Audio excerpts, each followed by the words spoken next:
by the wayside. All right. Here we go. Okay. You know, the seed is the proof of expectation. Expectation derived from the word hope, and hope comes from a promise. And if an individual doesn't have a promise, they don't have any expectation. And so the Bible talks about faith is the substance of things, hope for an evidence. Other words, as I plant seed in my life, it is a proof that I'm looking for something in the future, and I'm living for something, I'm thriving for something. The energy that I have comes from my promise that I received, and it increases my expectation.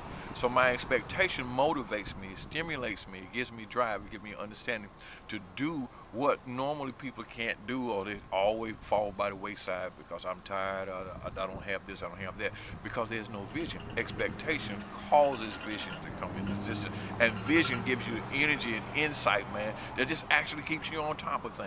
So now, but what I give, how I live, how I treat people determines what I am looking for. That's my expectation, and my expectation, man, is just really above what the normal world can give to me. You talk about this man with visions, Apostle Bennett. Visions come in the vision of hope. Vision of hope, yeah. And see what happened, he gets a promise. He gets something in his spirit. In other words, it's either the word of God or a dream or vision, or his daddy told him something, or his mama told him something, and he holds on to that dream right there, and he gets it into his system. And once it gets into his system, no matter what happened externally, it can't stop him, because he's living from internal. And the internal warfare that we go through with our mind, they become so small because his dream is bigger, his expectation is bigger than the warfare. So what's that expression that you say again? The seed is the proof. Is the proof of my expectation. And we have to really realize that, because like now, I'm with you, man. I'm loving you. I expect us to have a long relationship. Why? Because you said you love me. I said I love you. So my seed I give to you is a proof of my expectation of your love back to me.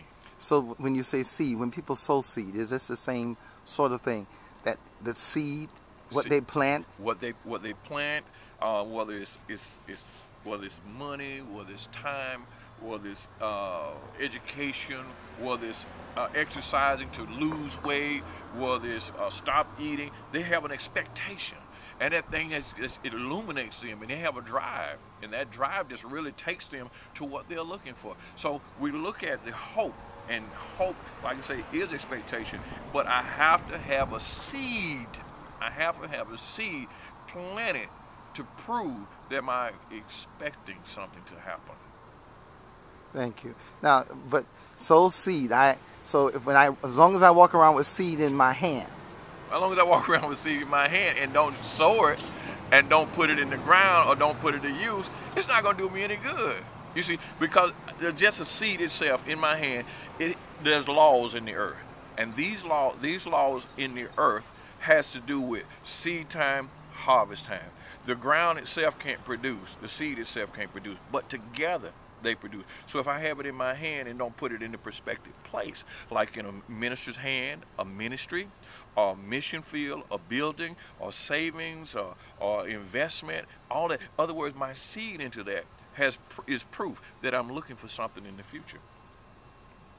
Okay, that's great. We're here at the John and Mabel Ringland Museum of Art. It's where we stopped to do this great talk, to see what's going on here and the lives of his men and women. Apostle James Bennett, we welcome you to Sarasota. Man, thank you, and I love you and appreciate you. This is an awesome spot to be. yeah. With his vision, this is great vision. Yeah, so this guy expected something. That's why he put his life on the line. Just like he was speaking about Walt Disney, you know, drawing the flowers with a face. Right. You see what I'm saying? He put his life on the line and became a millionaire. Why? Not just because he wanted something. He sold something so somebody else can have the same joy that he had. Experience, right. Because he was just a little child. Yeah. And he said, my flowers have faces. His teacher said they don't. Flowers don't have faces. He said, mine do. You know, and then when he took his little friend, he made a little friend who was Mickey. Right. And that was his friend. And he shared his friend now with how many hundreds of millions of people. And if we think that what we have in our hearts is not good enough, Well, I don't like that thing about not good enough. God made all of us That's right. in his likeness That's and right. his image, however we do it, the seeing eye and the blind. Right, right. He made everything. He made the mouth. So he can be with us and make us whatever That's exactly we can right. be. We have to believe in what he's put in us. We have to believe in the seed that he's put in us. We have to believe in the dream that he put in us. And then we have to sow that. We have to work at that dream and that vision like Walt Disney and the man he had to ring the brother circle. We have to believe in that. Right. And we have a world that continues to try to make us not believe in us. Yeah, they're secular. That's exactly right. That's exactly right, Bishop. Well, look, let's go on and have some lunch. Let's have some lunch.